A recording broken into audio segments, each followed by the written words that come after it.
हुकूमत भी बना लें, चलाएंगे कैसे? ईमानदारी से मुल्क चलाएंगे?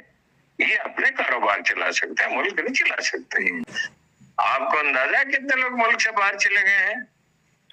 1,30,00,000 आदमी ने अप्लाई किया है। अस्तगफिरुल्लाह। वो अप्लाई करने वाले हैं कितने पिछले बरस? तो ज़ाहिर खातीन तो उसमें बहुत कम शामिल होंगी, और 55 बरस से 60 बरस से ऊपर की उम्र के लोग भी उसमें शामिल नहीं है, बच्चे भी शामिल नहीं है।